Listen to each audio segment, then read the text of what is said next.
Hey guys, real quick intro video to this new 22 video that you're about to watch. Pretty excited. A lot of people have been asking me to just kind of put a whole video out together of the new 22 instead of all these little chopped up things. So I've been working on this. Some of this is content that you've already seen, whether it be on YouTube or Facebook or the website itself. But hopefully this kind of lays out a lot more in detail a lot of the things that we've done, plan on doing, and there'll be more of this to come. So yeah, sit back. Hopefully this is entertaining to you, and you can begin to envision a little bit more the details of the new 22.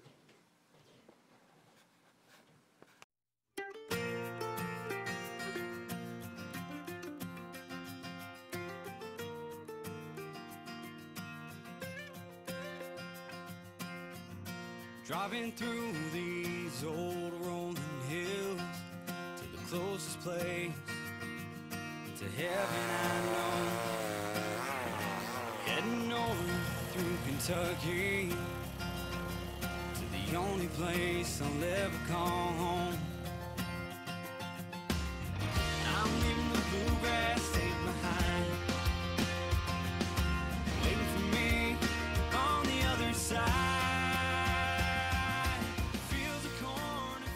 Hey guys, and welcome to the video where I'm going to lay out pretty much the entire property of the new 22 via diagrams, video discussion like this, and you may even see a multitude of different locations. I may have some videos where I'm talking on site. I may check back in here even on a different day as I'm working through this video. But pretty much the new 22, as I like to call it, or eventually it'll just be called the 22 probably. It's actually 22 and some change acres, but it's the ground that I bought last year. I never really thought that I would ever be able to afford ground in our area, let alone that much. It was one of those things where in my line of work, I work in real estate and I deal with people every day. It was one of those things where it just kind of came together. And I thought this guy was joking, and he was like, no, if you're really interested at this price, you know, go check it out. I want you to go look at it first. He said there's a really high water table on a lot of it. There's junk. The previous owner, you know, created like these tree line, along one tree line where he just dumped a bunch of stuff, and there's some old railroad ties, and, you know, he made it sound like, you know, there's a reason why he's letting it go for so cheap. But then I walked out on that property, and I can remember parking at the end of this road. You have to drive by their business, and then it goes down this dirt path that we keep blocked off with some, basically some boards and a stop sign. But I got back there, and I remember parking, and I get out of my car, and everything, you know, you got to remember, this is early March. It might have even been late February when I actually walked it. Everything's frost covered. It's early in the morning. I went there before I went into work. And I get out and I break through off of the trail to where this fallow field starts, and I was blown away with just the thickness and the growth. And I mean, I was like, man, this is what we try to create. Like this is like, I could just feel this is it. This is a place that I'm supposed to get. And I kept walking and I kept looking, and I mean, this fallow field opened up, and I could envision encircling this one area in food plots with pockets of cover in between, which now is where the fruit plot is, and I can just remember seeing all that kind of lay out in my head as I'm walking, and I walk up this trail and I head over on the north side of the pond, and I'm just like, oh my gosh, this side of the fallow field is all just briars and stuff, and I'm picturing in my head like, man, we get a brush hog in here, we start brush hogging a lot of this, we can really start carving out paths. We can have bedding to the south, bedding to the north, up in the little woods. I was absolutely blown away with it being better than what I even envisioned. I can remember while I was out there, I was finding scrapes and rubs, and you know, this was going into March, and I was finding rubs and scrapes that were fresh. There was definitely some late activity, and I was finding scrapes that were, you know, the size of if I laid down, it's that big underneath some of these oak trees. And I was just like blown away by that. And I found a couple saplings that had been snapped, and it was quite the immediate impact on me to where I was like, you know what, I've got to do my research, I got to do some title research, I got to just check into this to discuss with the landowner, see if he is actually serious about this, because I'm going to be honest with you guys, the price was low enough to where it actually set off alarms in your head, like, whoa, something's not quite right. And yes, there is a decent, I could probably fill up a couple dumpsters of trash that's in there. I know one spot where they actually probably filled in, they probably dug a hole and filled in with a bunch of trash and then covered it. I know kind of where that's at. And so there's stuff like that. But I mean, as a whole, you're talking about two primarily big fallow fields on each side of this pond that runs down the center part of it.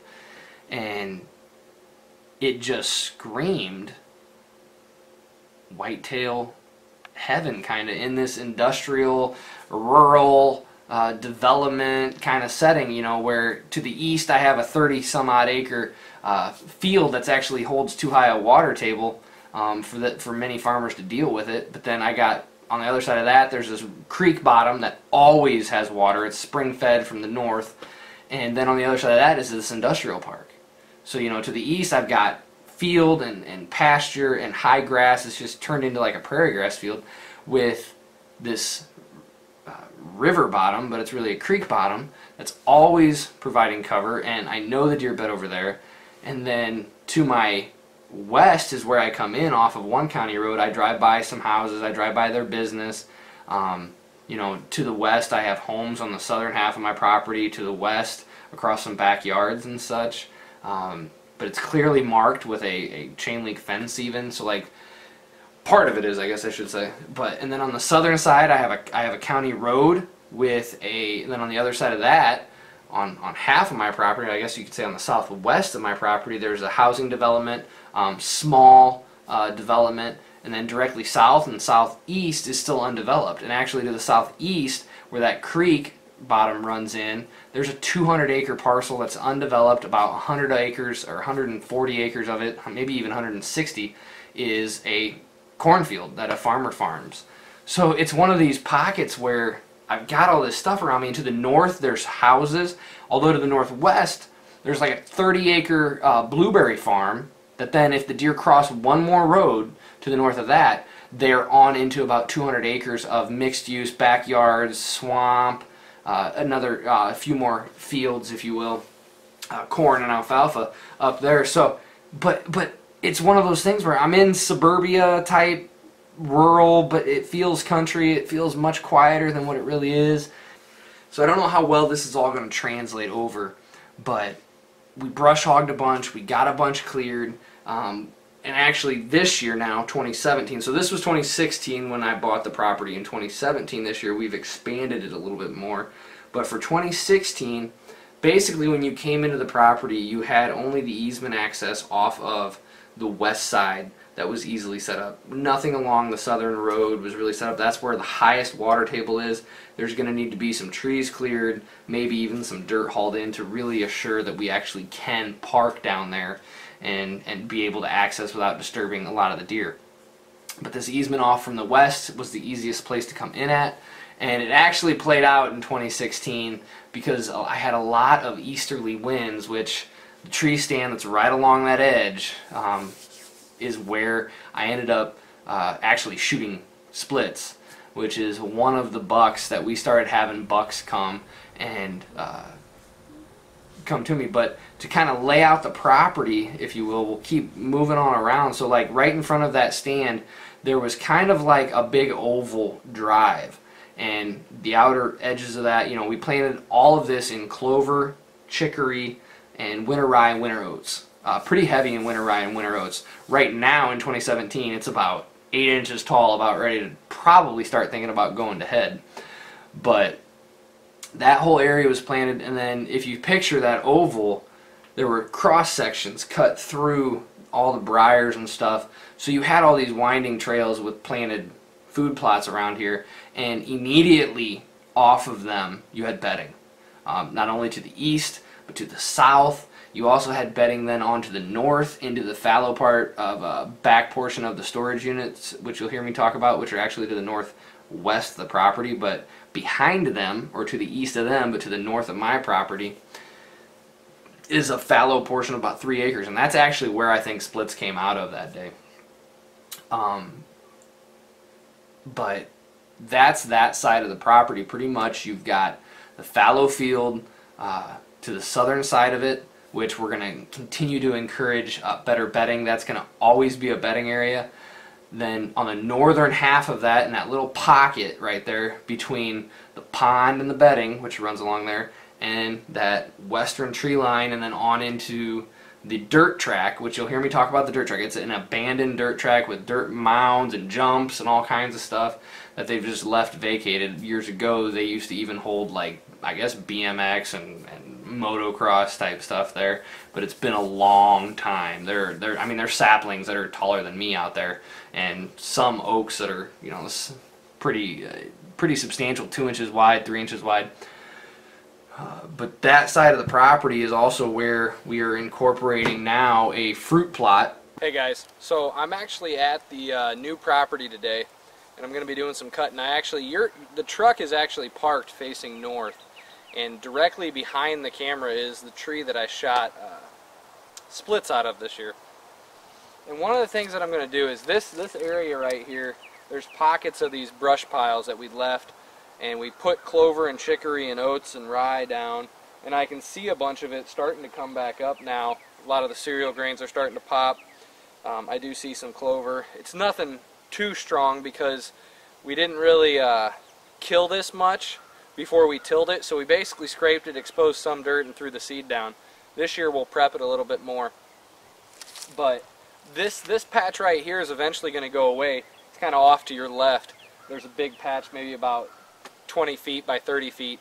That's going to be where I start planting some apple trees, and all these saplings in throughout there that are no use to me are going to be going bye-bye.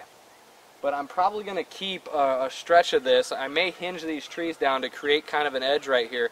Standing up in the tree, I can see down this lane that the camera's actually aimed down, and it's just a connecting trail. There's another trail that runs north-south over there, similar to what I'm on, except for it's a lot narrower. It's only the width of a vehicle.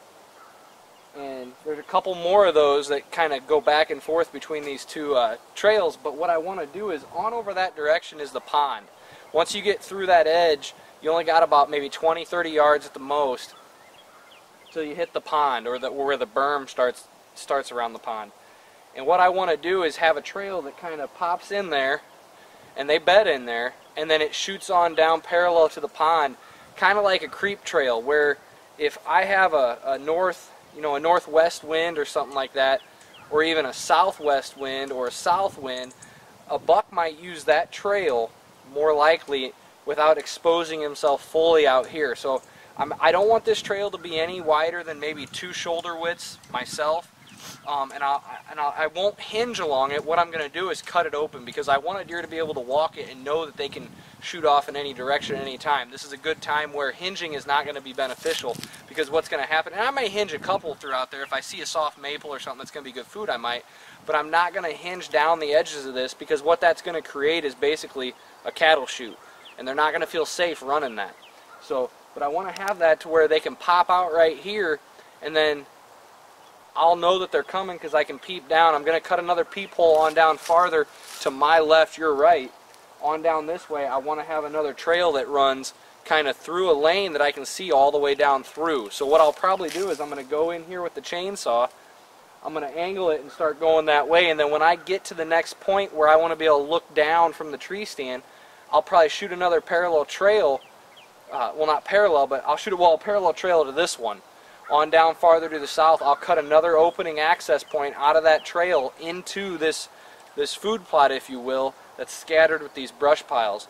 The main bedding is actually off to the south, as well as they bed in the old dirt track to the west, like I've shown and discussed before, as well as the overgrowth to the north. So this is kind of a pocket in between all this bedding, but the pond kind of gives a hard edge, but I want them to be able to go from bedding to bedding really without fully exposing themselves, but yet still exposing themselves to my sight, to where if it's a big buck, I still get a chance and I can call towards them and see if they'll come on out here. So we'll see what happens, but that's kind of the plan right now, and I wanted to kind of explain why I'm doing what I'm doing.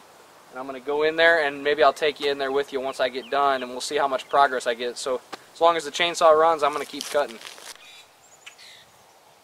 Hey guys, so I wanted to take you on a quick walk, kind of what I've done, and I'm actually going to start, the truck is actually quite a ways away. I'm down south in a spot back behind me. We actually brush hogged out an opening where I'd like to get some switch, bedding in a bag by Real World Seed, possibly get started in there. Maybe even open it up a little bit more this year and really prep that to take this next fall. But this is where I wanted it to come out. My line's about 50 yards to my left or the west, your right, and well, actually it's a little bit farther than that, but the bedding area goes about that far, and then the pond is about maybe 30 yards, 40 yards to your left, my right. But they run, I think I see a shed. I'll have to check that out. But this is where I wanted to head to. So now I'm actually gonna turn the camera, and we're gonna start walking a path that is rough because it's just chainsaw opened, and then I'll probably either take the brush hog, or I'll actually take the lawnmower through once or twice this year, and then after that I'll probably just do it once a year, if even that, maybe just once every other year. And this will be the bedding travel corridor that runs parallel to the food. I know bucks will utilize it to cruise the bedding, but also they're not going to know it. But if they cruise this line, there's a couple spots where I'm going to have trails shoot off into the food right towards my stand. So the angle of that will give me a peephole, and I'll be able to tell and be able to call to them and hopefully get them to come. But let's start walking.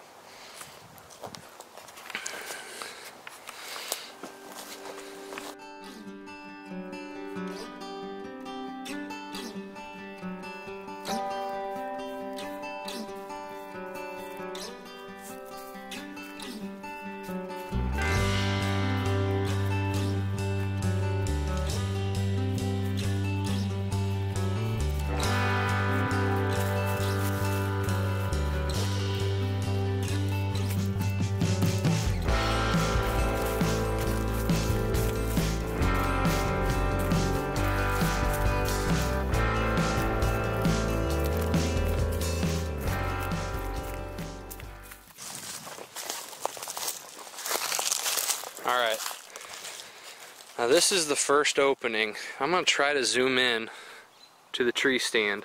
It's actually right to the right of that cedar. That's the tree, that's the top of the oak that the stand is in. For orientation purposes, that white thing is my truck. So that offshoot to the truck that you saw earlier is on up this drive, but this is the first one that I'm going to cut open, and that trail is actually I'm going to extend this trail right on up through there, and it's going to go to the right of the cedar and then pop out by the scrape where Splits was shot. So as you can tell, that's going to be just an awesome sneak trail route, and right up there you can kind of see in between those two trees that are sticking out, I've got a path that's cut back there, not big enough for the brush hog, but it'll be a trail. And I'll use my chainsaw and I'll make sure to keep it open. I might even take some ground clear and spray in there. Maybe this June or July, just to keep the growth back. But that trail will hook in there, loop in, and then go south and connect with the bigger trail that I'm going to brush hog or use the lawnmower on. So it's just a small little off-season tactic that I wanted to try to implement. You know, I don't want a buck to have to feel like they have to walk out into this open food plot, but yet still utilize this area and give me a chance to hunt them, and hopefully give them the mindset that they can move a little bit earlier, and maybe I can have more of a chance to see, you know, a buck like Big Dave or something like that. So I think that's all I got right now as far as this little job goes. Now we're going to slide forward a couple weeks where I'm right now showing you footage elevated up, looking over the food plot side of the property, which is the east side of the pond. And then I'm going to take a minute and kind of discuss what we've done, our plans for this side of the property, and just continue this tour, if you will, of the property. Well, I don't have a mic set up, so hopefully this comes through. There is some road noise. Basically, where we are now is on the very southern edge of the food plots. And now remember, the food side of the property on the east side of the pond is separated. So what you're looking at is actually the west row of food plots. And you know, this is the spring of 2017. Before we've done any further brush hogging, this is actually going to widen out.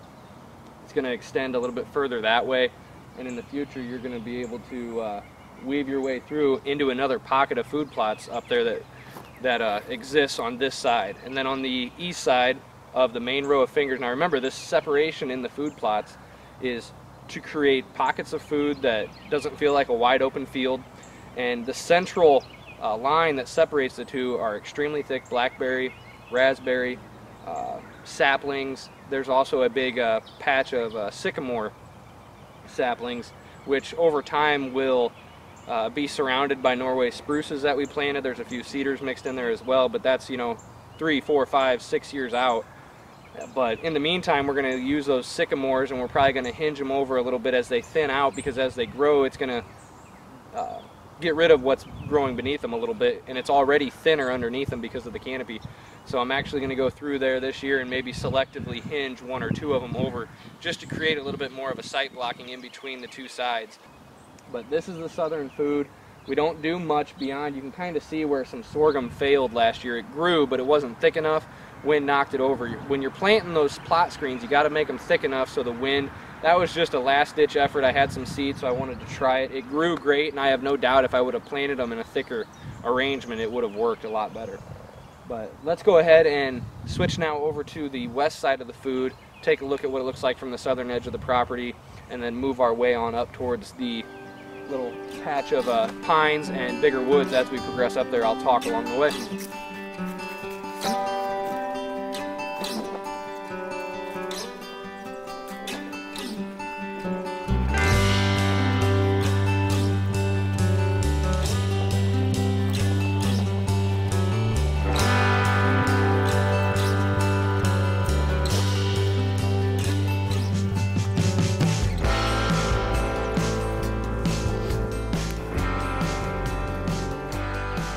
So I apologize, the video is probably a little bumpy because I'm carrying it just myself, but I wanted to do that so you kind of see how we've carved out these alleyways in here.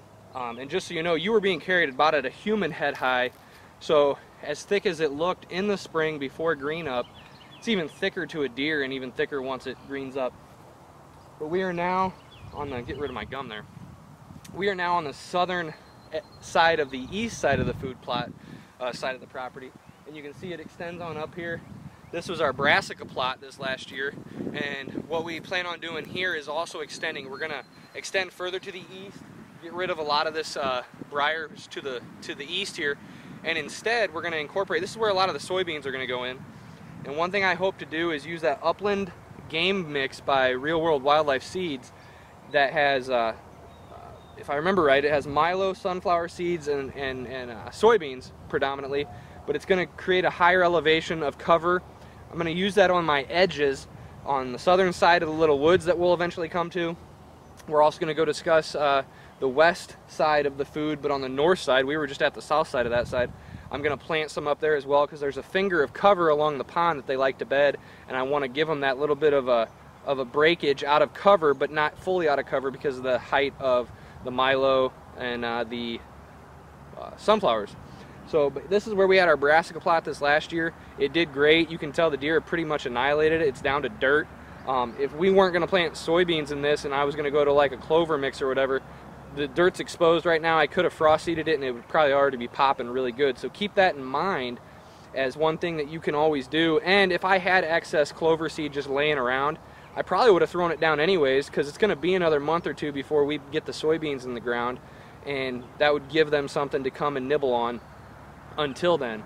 But yeah, this is the southern side. We do have a tree stand pretty much only about 30 yards away to your right front, and we access that stand off of the neighboring landowner's property. I gained permission to at least walk along their edge. He's actually the owner of the industrial park buildings over there, and someday I'll touch on how that side of the line looks. It's actually a whole bunch of dirt mounds about head high, because when they installed a new building over there, he had all the dirt just hauled along this whole line, the whole stretch of about 300 to 500 acres, or yards down the whole line. It's piled up.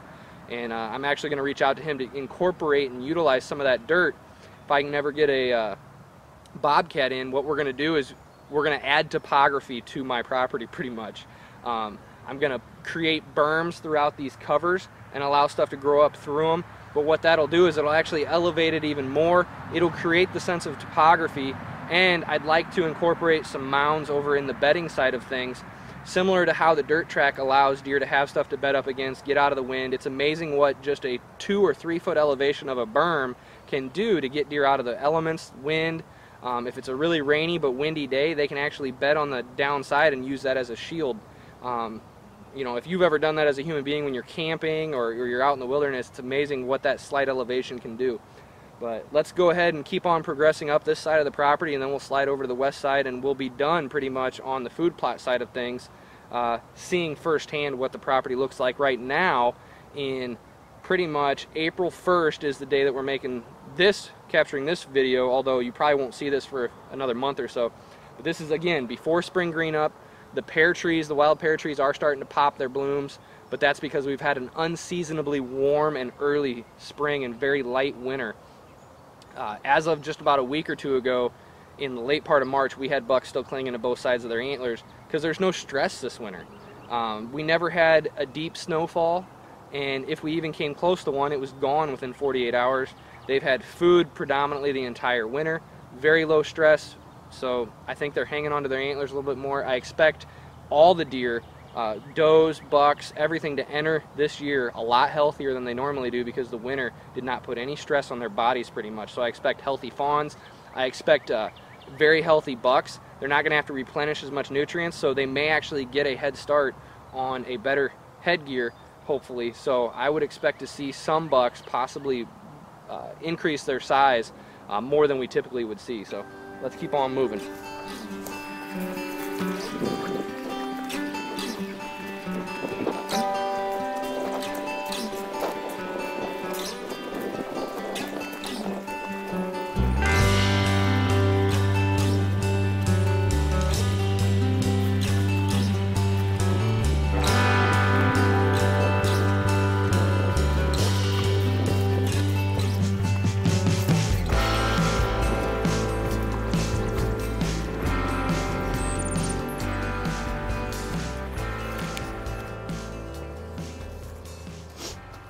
All right, so now we've pretty much moved about 100 yards from where we were before, and on back this way you'll actually see there's a narrow opening here that we kind of planted. We didn't really, there's a lot of ground cover which we need to get rid of. We finally discovered, we think, we showed some pictures of what this was to the area guy at our ag supply store, and he said, yeah, we can get rid of that. So we're going to treat this pretty heavily with some weed killer this year, and this will be soybeans as well. It kind of narrows down here because to pretty much to your, let's see, this would be to your left, you can kind of see is the row of sycamores and such. And right here beside where you see that little cluster of trees, you kind of see that 5-shoot pear tree. That's actually, you can see the little flags. There's a bunch of little Norway spruces in there, and what that's going to be is it's going to be a bump out of cover, so that way there's not a hard line down this whole extended area. The problem is, I was kind of hoping that this briar patch to your right would become a lot thicker and be more of a sight blocker. It really didn't. It's just not quite thick enough. So what I'm going to do is I'm actually going to come in here and brush hog all of that and plant this entire stretch or sections of it in that upland game mix that's heavy on the sunflower and sorghum, and has the soybeans in it as well. But that's going to create a little bit of a sight blocking edge there. You know, it'll get anywhere from 4 to 6 feet depending. So I expect or hope that if that's successful, it'll kind of do what that briar patch isn't doing and create an edge buffer along the side of things down this stretch of it. So we're going to brush hog and get rid of some of that. This will be planted into soybeans as well. So we're going to have this whole entire stretch pretty much from where we just were to now, and then on up in there it kind of opens up into a pocket of a food plot, and this whole area is going to be soybeans this year. Early, if we can, hopefully if we're successful. They're going to be real world soybeans. They're supposed to be very resistant to shatter towards the end of the season. I'm extremely excited. We've never really had the ability to, one, till or disc now with the big tractor. We've always done hand tilling stuff, and you can be very successful, as I've shown you over the years, by just using a garden tiller. Or, you know, the Groundhog Max on the back of a four-wheeler can put a lot of damage into stuff quickly. But now that we have the ability, we're going to be planting about over 2 or 3. I'll have to measure it out. We may even, with the other side, on the west side of the food side of things, might actually hit 4 acres or so of soybeans being planted, or at least soybeans slash the upland game mix. And then what will happen is, once those soybeans start turning and they start yellowing, we're going to come in here and sections of the property are going to get planted in brassicas. Another section will see nothing but cereal grains, and another section yet might see a clover chicory blend.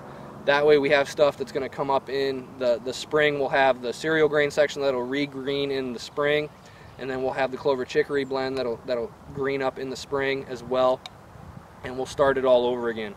Haven't really decided if I want to incorporate corn yet. There's very good benefits to corn, but again, I really like what soybeans provide, and I really think they're going to be able to do more for my deer than what corn would. There's always a cornfield to my southeast. I am going to reach out to that landowner who farms that and just find out if he is going to do a rotation ever, or is he just corn, corn, corn, corn. So we'll see. Let's move on up towards the northern extreme of the food plot. I'm actually going to walk all the way up through. You'll see the opening up here, and then I'm going to walk into a clearing on the south side of the woods up there.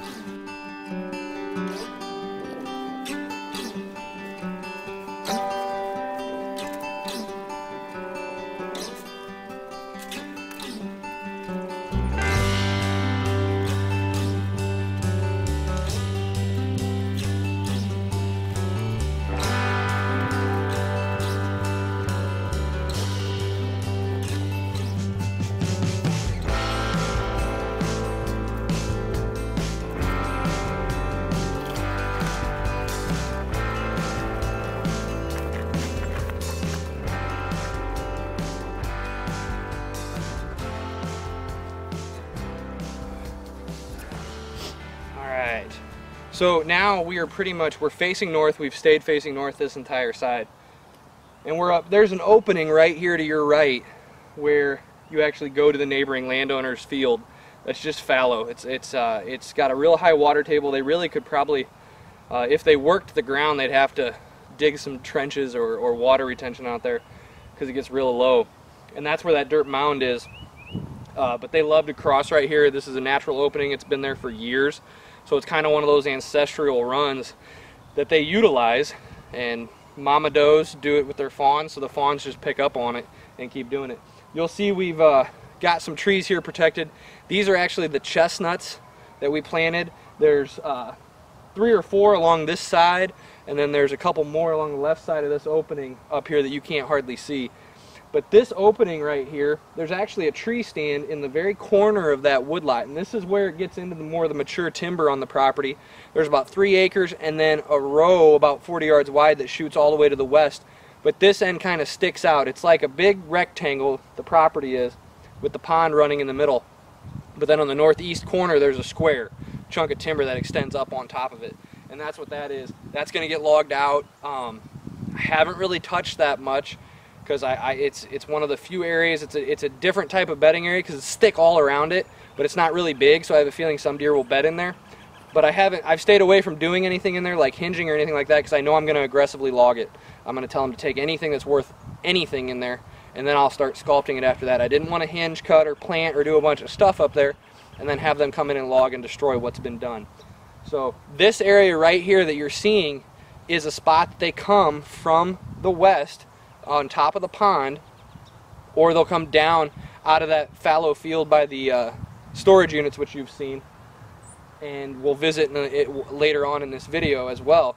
But this big timber right here, I think they also come out of, or they come off of this side field. So this corner, or this pocket of this area, I'm not going to plant fully in soybeans. What I'm going to do is, this is one of the candidates to put in that upland game mix. It's going to have those 3 things, the sunflowers and the milo that's going to get tall. And then the soybeans will be on the understory of it. Again, to just kind of provide an edge to these deer to not have to break cover completely clean 100%. They can come out, you know, usually eye level, they'll be able to kind of scan and look, and then they'll be able to step to the edge of it, and the whole time I can hunt and shoot into that because I'm up high enough I can shoot down through it. So we're going to go ahead and now head on over to, I don't know, somewhere. We'll see where we end up next, but pretty much you've just walked. You started on the east side, and then we went to the west side of things and came all the way up the food plot side of it. So hopefully this is starting to draw a little bit of a picture for you as to what the new 22 is and what it's like. Again, the one thing I want to stress is this is not some awesome piece of property that's out in the middle of nowhere. You know, I deal with industrial park to my east. I have houses to my west, but the price was too good to pass up. It's a good little honey hole kind of in all this. I've got some vacant fields around me and such, but again, we're making do with what we have. You know, I highly doubt I ever can grow a booner in here. It's just not reasonable. However, there's no factors that tell me I can't have a chance at some Pope and Young deer every single year here. You know, splits last year wasn't a Pope and Young caliber deer, but there were some out here. I think Gary could possibly get there this year. But I just like to stress, this is a real world type situation. You know, this is not some big farm out in the middle of Kansas or Iowa or Illinois in prime big buck country. You know, this is a normal guy who was able to afford, you know, 22 acres of subprime ground for anything really but hunting. And it is what it is, and we're going to make do with what we have. And I think that's one of the biggest tools that we as hunters can do and we as landowners can do, is be realistic in our goals, but fight to achieve the maximum out of our property. So we'll keep the tour going.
So now we're back on the west side of the pond.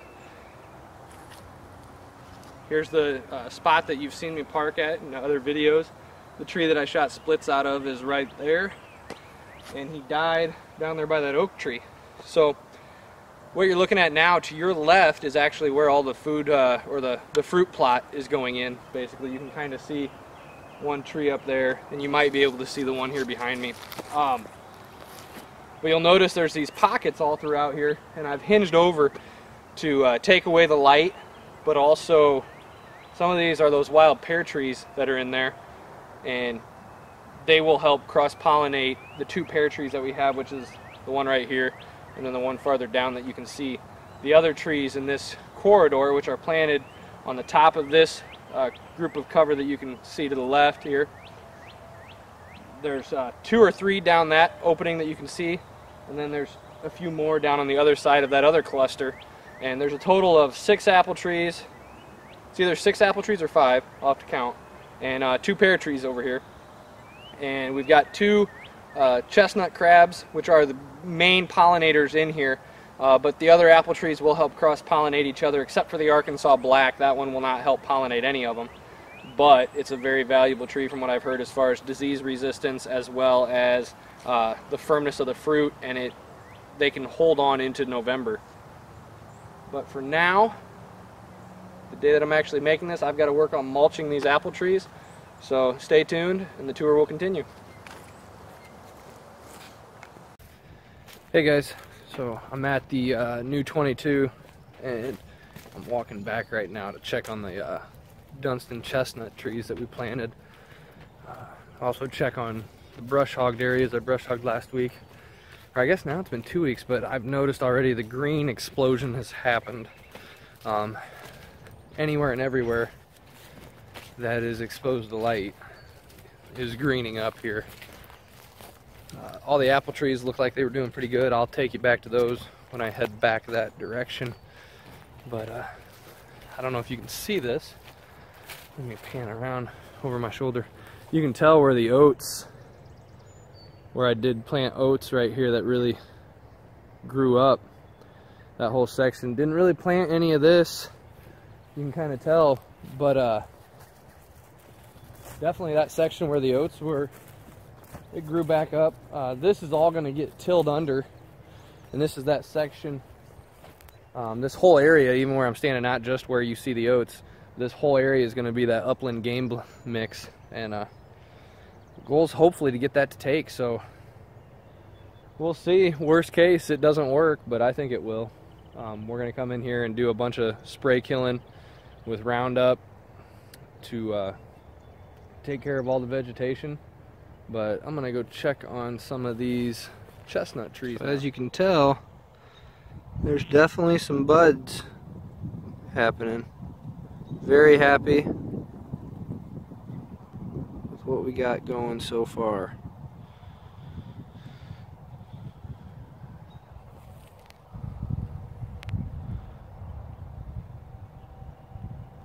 So I'm here checking these trees, and I just got done doing the video over there of the first chestnut blooms that I found. And back behind me, you can kind of see where those trees are is where the pond is, those big trees. And there's that area of saplings that I've shown you before, where I suspect they bed. Well, I just bumped a group of does out of there. I bet you I could probably go down here and see them in the food plots.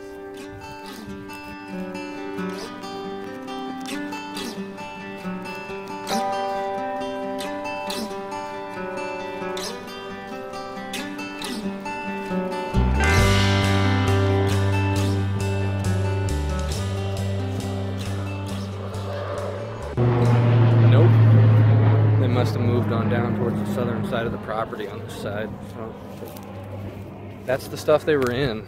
This sapling mix over here, whole overgrown. You get back in there and it opens up a little bit. But we've seen them bed in there quite frequently, to be honest with you. So it doesn't surprise me. I've bumped deer out of there a multitude of times.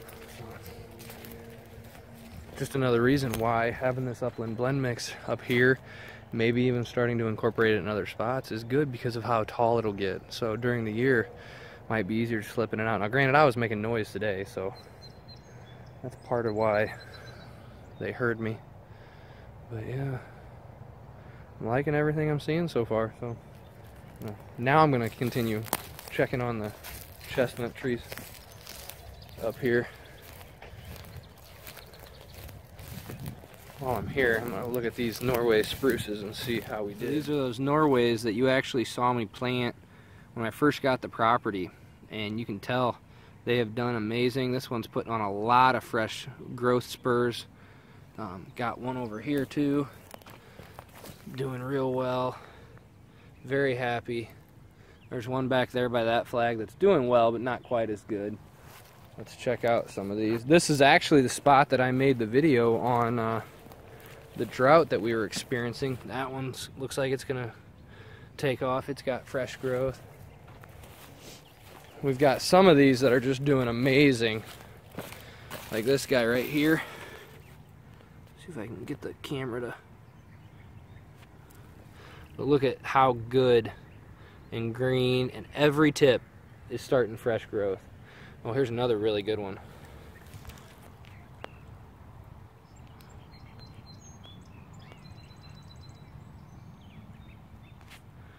A lot of fresh growth on that guy too. So now we're going to fast forward to about a month later. It's actually about the second week of May. And I've already brush hogged, opened up some of the areas that we've talked about, and now it's time to just spray in the fields, get to work about killing all this growth. That way we can put some beans in the ground here soon.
Hey guys, so I forgot an external mic, so hopefully this translates a little bit through this video, but what you just saw, this is kind of an inlet right here, and off to the right of you, there's an opening into the eastern field that I don't own, and then it turns into a creek bottom, and then the industrial park starts. There's a heavy crossing over this, and what they did was this entire line has a berm of dirt. When they put in the industrial park, one of the buildings, they actually hauled dirt along this whole entire line, so it's kind of like a sight barrier. I can't even see over it out into that field. Just to kind of give you a little bit of setup what's over that direction. Off to your left is actually that cluster of saplings and then the pond. And then on up here to the north is where we wrap around and cross the northern side of the pond. So then this little bit right here is a little cove basically. It's probably about 1/4 of an acre. It may be a touch over 1/4. It might be as large as a half if I include the finger and everything over this way. But this entire spot right here is where I'm going to be putting that upland game mix to add that cover kind of thing. You know, most of that's going to get up into about the height of me, you know, anywhere from 4 to 6.5 feet, depending. And so then this whole area will become almost like a safe transition zone from the bedding in the northern woods, from the bedding across to the creek, from the bedding over by the pond. They can filter out into this, feel safe. I have a stand up in the corner of this little woods. I'll be able to shoot out into them, but I'll also be able to keep an eye on them and maybe call them out of this. But it's just another way to try to give them an edge, a transitional edge. That way they don't have to break cover just like that. But then off behind you is actually where the food plot starts. And came in today, sprayed. There's more there than I thought there was. I ran through about 20 gallons worth of glide pretty quick. I may have been going too slow, but we'll see how good of a kill off it takes. I didn't even get over to the west side of the food area down there, but I got the entire eastern side, which is the side that I am more worried about. However, I'll come back in, spray this area. I kind of skipped this area because there's a section here where the rye is going to keep some of the weeds down. It's going to suppress the weed growth a little bit. And then the only other spot that I know I want to get sprayed is this spot, so I'll come back and do this, and then the west side on the southern half I really want to focus on. The northern half of the west side is really thick with cereal grains. That we might be able to just leave, and that'll suppress the weed growth for when we want to come in here and plant then in the fall. But we'll see. We're going to try to possibly throw that whole entire side into soybeans, but at least the east side here is going to be solid soybeans, and then we may be putting some in on that western side, like I said, but on the southern half, which is about maybe a half an acre to just shy of an acre. So, but gonna do a little bit more hand spraying, gonna go check on the apple trees before I leave. Maybe we'll do a check-in over there as well. But you know, this is the time of the year. It's mid-May right now when I'm making this video. We wanna try to get the soybeans in late May to early June. I'm not worried about getting them in as early as farmer, but I don't wanna get them in so late that the yellowing of them happens too late and I can't come in and overseed them. I wanna be able to overseed in October at the latest to hopefully get some germination throughout that. So obviously if they yellow later, I'll do a really heavy cereal grain, cereal rye type mix. I won't focus so much on brassicas maybe, obviously because they need a little bit more time to germinate and really thrive. So we'll see what we're going. I'm gonna do a little bit more scouting while I'm here as well. Came in and had a couple big toms strutting right through here, so it's a cool scene to see, even though I don't turkey hunt much because I don't need another addiction in my life that's hunting related. So. And that's the new 22. You are now caught up to mid-May of 2017, which it is currently right now as well. We have sprayed a little bit more, and we'll be bringing you everything that we can from planting all the way through to fall. So be sure to check out Small Acre Hunting on Facebook, YouTube, and the website, smalacrehunting.com. Thanks for watching.